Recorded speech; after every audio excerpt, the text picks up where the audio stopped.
first Christmas tree.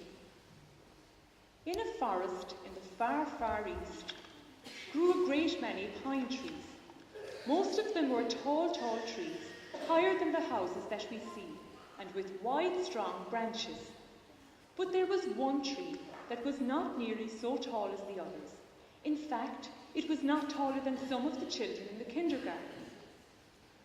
Now the tall trees could see far, far out over the hilltops and into the valleys, and they could hear all the noises that went on in the world beyond the forest.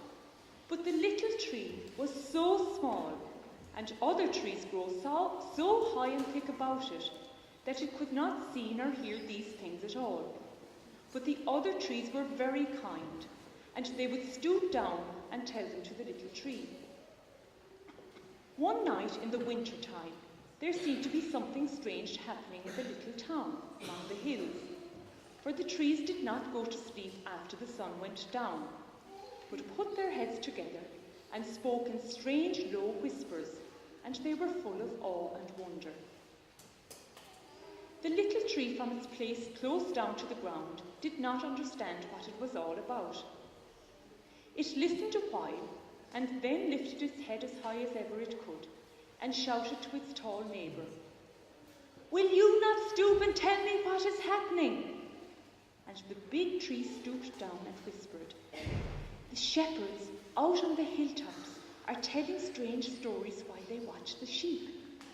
The air is filled with sweet music, and there is a wonderful star coming up in the east, travelling westward always.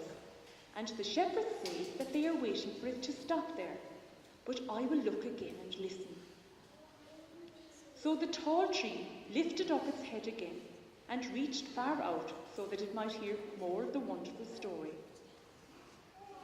By and by it stooped down again and whispered to the little tree, "Oh, little tree, listen.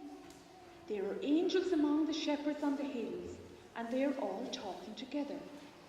They seem to be awaiting the birth of a little child who will be a king among the people, and the beautiful star will shine above the stable where the little king will be laid in a manger." The tree again raised its head to listen, and the little tree, much puzzled, thought within itself, "It is very strange indeed. Oh, how I wish that I could see it all." It waited a little longer, and everything grew quiet, and a great peace came upon the forest. Then suddenly the town and even the forest was illuminated with a strange white light that made everything as bright as day, and the air was filled with the flutter of angels' wings and with music such as the world had never heard before. The people and the trees, even the stars in the heaven, lifted up their voices and sang together, and the whole world was filled with music and joy and love for the little Christ child who had come to dwell among the earth. The little tree was filled with fear and wonder, for so great was the excitement that the other trees had almost forgotten it, and it could not understand the mysterious sounds. But by and by its tall friend said, "Listen, listen, little tree. Such news I have to tell. The Christ has come, the King, and the whole world is singing beautiful music. There are wise men coming from the east, bringing beautiful gifts to the Christ child. The angels too are upon the earth, and they bear gifts of gold and rare beautiful stones. Wait, I will tell you more."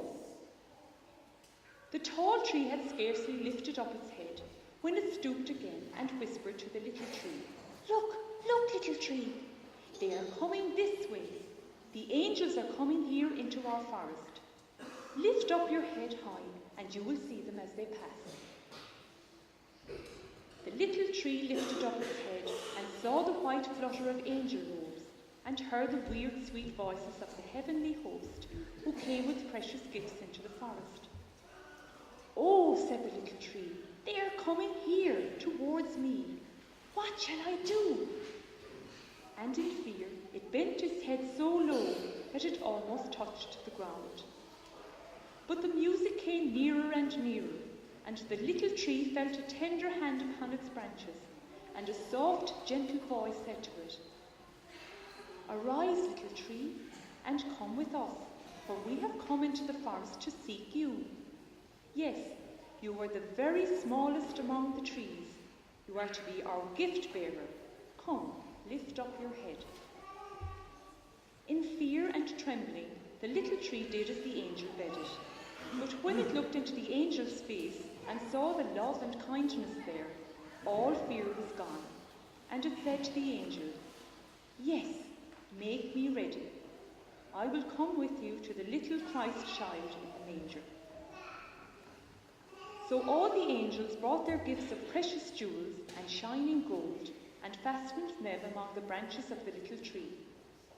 Then the leader of the angels' band took up the little tree from the ground and bore it laden with precious burden to the feet of the Christ child.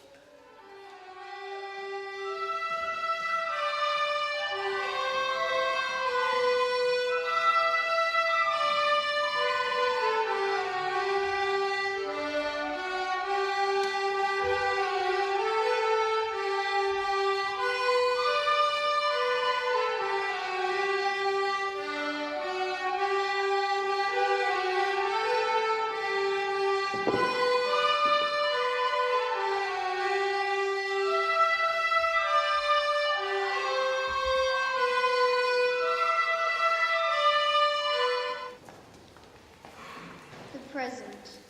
The poor little boy was as sad as could be. He had no little present for under the tree. Oh, my mum and dad worked so hard for me. I have nothing to give them, to thank them, you see.